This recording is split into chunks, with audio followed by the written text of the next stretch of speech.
Hi everyone. So in this video we begin with Chapter 5, Trigonometric Functions and Equations.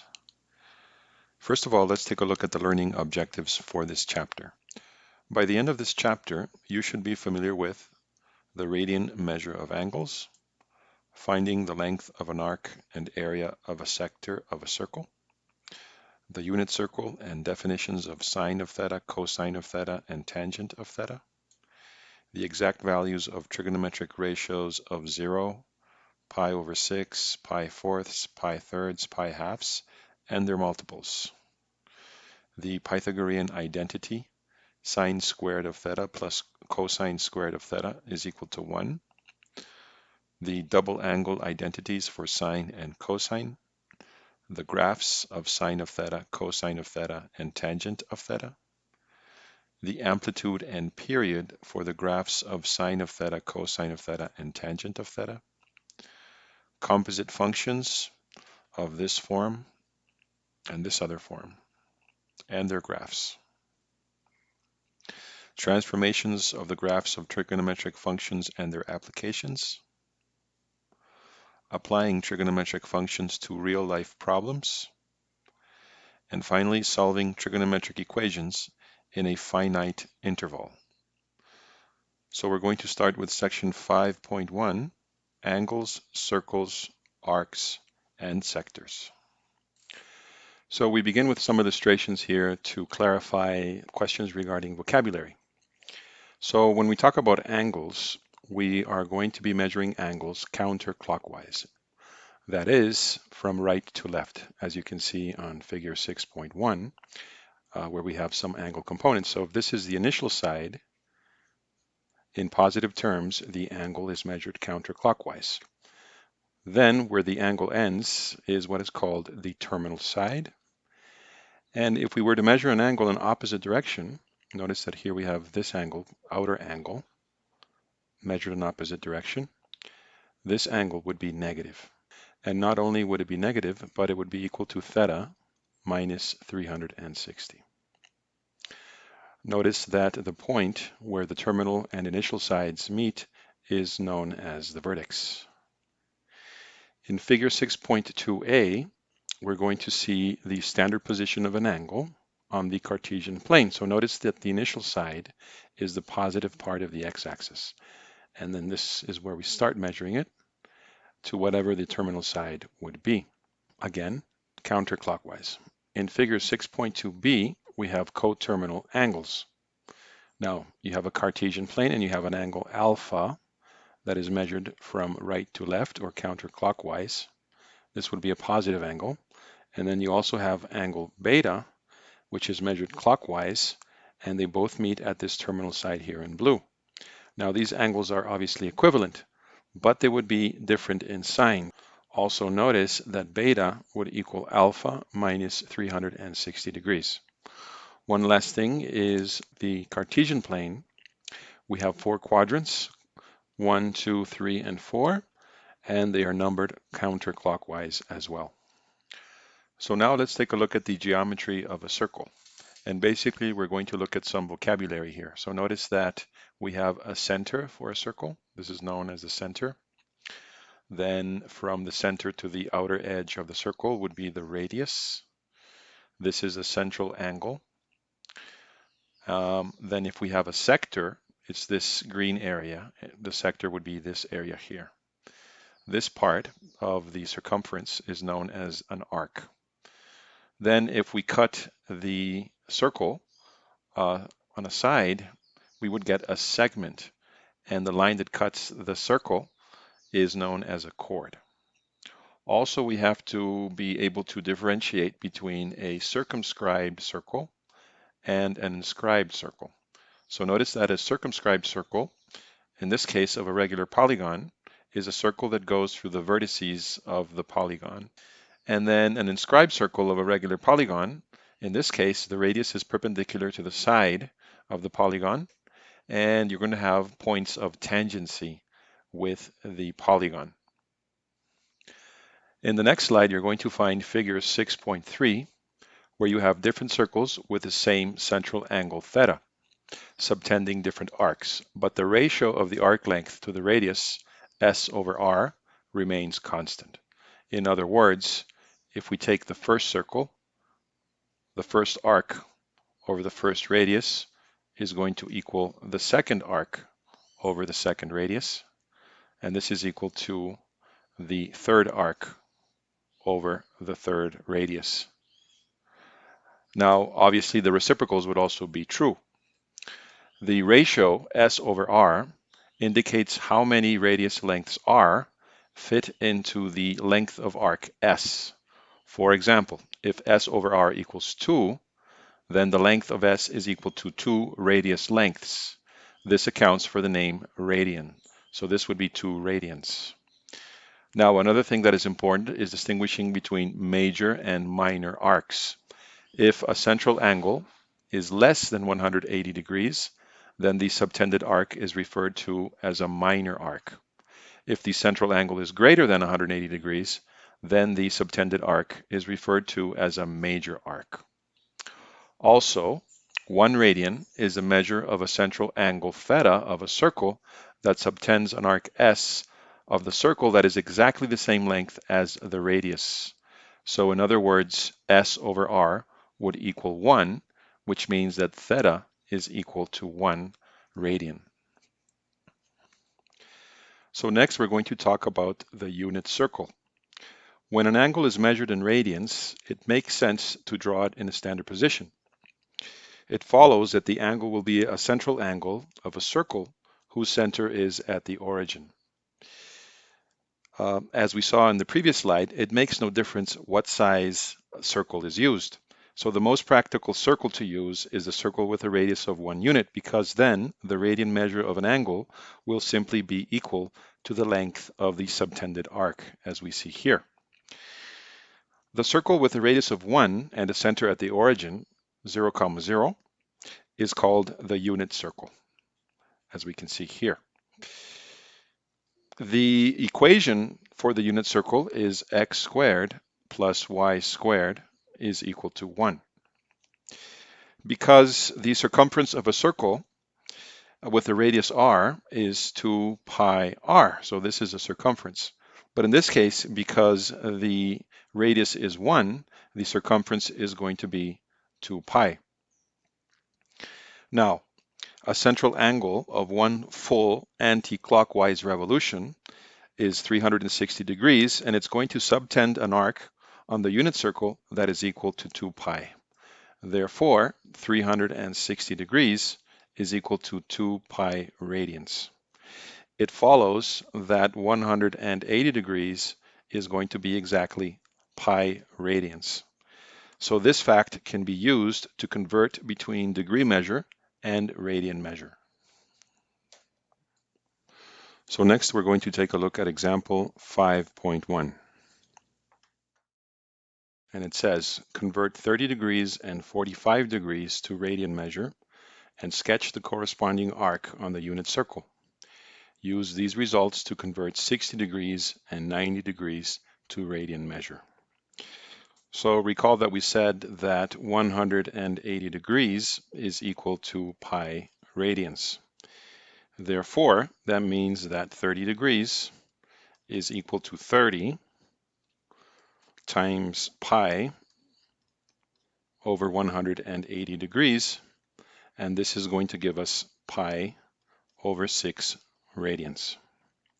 Likewise, 45 degrees would be equal to 45 degrees times pi over 180 degrees, and this is going to give us pi 4th radians. So this is what it would look like on the unit circle. So notice that 30 degrees is equal to pi 6th radians, and 45 degrees is equal to pi 4th radians. Next, they want us to use the results to convert 60 degrees and 90 degrees to radian measure. But notice that 60 degrees is simply going to be 2 times 30 degrees. So that means that 60 degrees is the same as 2 times pi over 6, which is going to be pi thirds. And then 90 degrees is equal to 2 times 45 degrees, which means that 90 degrees is equal to 2 times pi fourths, which is going to be pi half radians. We continue with example 5.2. Part A says, convert the following radian measures to degrees. Express them exactly if possible. Otherwise, express them accurate to 3 significant figures. So number 1 for part A is 4 pi thirds. Now there's several ways to do this, but notice that this is the same as 4 times pi thirds. And we already said that pi thirds is 60 degrees, so this is 4 times 60 degrees, which is going to give us 240 degrees. For number 2, they have minus 3 pi halves. Again, this is the same as minus 3 times pi halves. And we said that pi halves is 90 degrees, so this is minus 3 times 90 degrees, or negative 270 degrees. For number 3, they want us to convert 5 radians to degrees. So notice that this is the same as saying 5 times 180 divided by pi, and this is going to be approximately 286 degrees to 3 significant figures, as they asked us to do here. And then number 4, 1.38 radians. This would be the same as 1.38 times 180 over pi, and this is equal to 79.1 degrees to 3 significant figures. So now let's do part B. So for part B, they say convert the following degree measures to radians. Express them exactly. So for number 1, we have 135 degrees. This is going to be equal to 135 times pi over 180. And this is going to give us exactly 3 pi fourths. For number 2, negative 150 degrees. So this is negative 150 times pi over 180. And notice that this is going to give us exactly minus 5 pi over 6. For number 3, 175 degrees. Again, 175 times pi over 180. And this is going to be exactly 35 pi over 36, which is approximately 3.05 radians to 3 significant figures.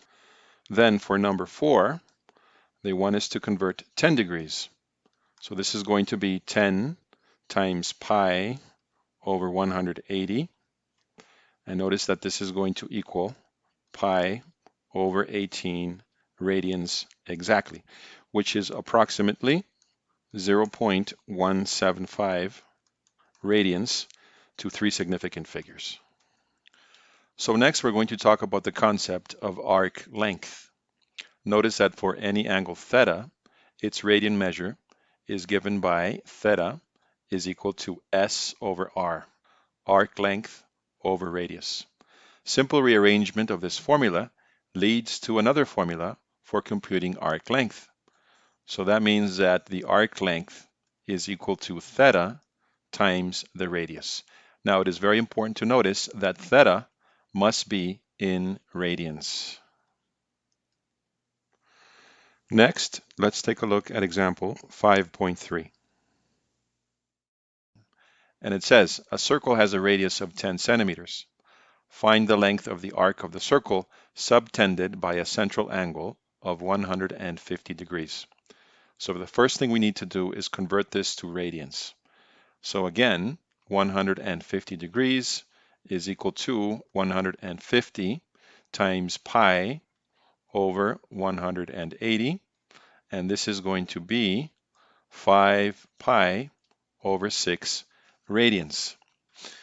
So then that means that the arc length is equal to 5 pi over 6 times the radius, which is 10, and this is going to be 25 pi thirds, which is approximately 26.2 centimeters, and this is rounded to 3 significant figures. So next we have example 5.4. And it says, the diagram shows a circle of center O with radius r equal to 6 centimeters. Angle AOB subtends the minor arc AB, such that the length of the arc is 10 centimeters. Find the measure of angle AOB in degrees, accurate to 3 significant figures. So recall that we have that theta is simply going to be the arc length over the radius. So in this case, it's going to be 10 over 6, which is 5 over 3 radians. But we need to convert this to degrees. So this would be the same as 5 thirds times 180 degrees over pi. And this is going to give us approximately 95.5 degrees, accurate to 3 significant figures. So now we're going to talk about the sector of a circle. So a sector of a circle is the region bound by an arc of the circle and the two sides of a central angle, as we can see in this figure. The ratio of the area of the sector to the area of the circle is equal to the ratio of the length of the subtended arc to the circumference of the circle. So that's what we see here. The area of the sector over the area of the whole circle, pi r squared, is equal to the length of the subtended arc S to the total circumference, 2 pi r. So if we solve for A, we're going to get 1/2 r times S. But from the formula for arc length, we know that S is equal to r pi.